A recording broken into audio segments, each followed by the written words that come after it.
Hey guys, before we begin, I need you to grab your reading assignment from yesterday where I gave you the list of events from Durwood and asked you to put them in order because what we're going to do today is kind of the next step in that process. So go ahead and pause the video and grab that list before we begin.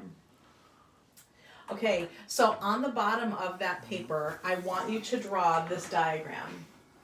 And I want you to label it down here, introduction, and I want you to put these points on the diagram as well. At the top of our mountain, I want you to label it crisis, and over here on the bottom, I want you to label this resolution. So we've got 1, 2, 3, 4, 5, 6, 7, and then the crisis would be 8, 9, 10 different events that we're going to chart today. So the plot of a story is like the skeleton that the author uses to tell the story. It's all the main pieces that the author is going to use. So in the introduction of the book, the author uses that's where during the introduction is where the author is going to teach us about the characters. It's going to the author will teach us about the scene of where it's happening. They're setting up all those different types of things, and then activities start to happen in our characters' lives, and there's some problems that might develop here as we're building up and coming to the crisis of the book. Or in this case, just in part 1 of Durwood is where we're at. This is plotting. This is the plot of part 1 of our story of Durwood. So we've met our characters, we've had some interaction with them, they've gone through some challenges, and now we're at a crisis point in the story. And then once the crisis is shared with the readers, then the crisis starts to become they're working on fixing that crisis, and we come to the resolution where okay, everything's worked out again. And this is how a story is written. Almost every story will follow the same diagram. So let's see if we can plot, or if you were able to plot the events of the story. So for our introduction, so you now should have this on the bottom of your paper that from yesterday, from Monday.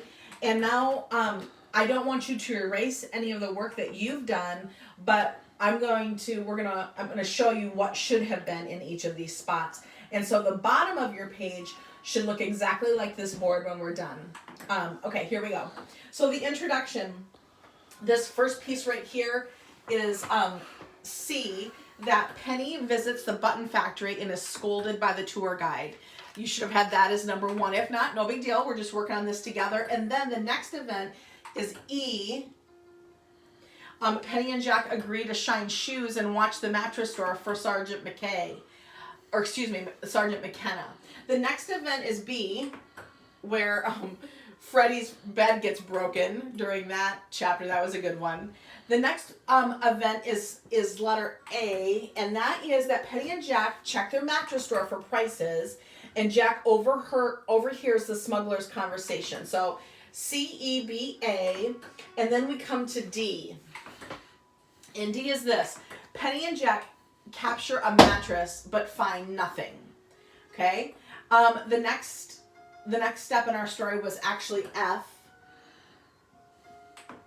F says Penny and Jack are kidnapped and locked in an old mill. That was exciting.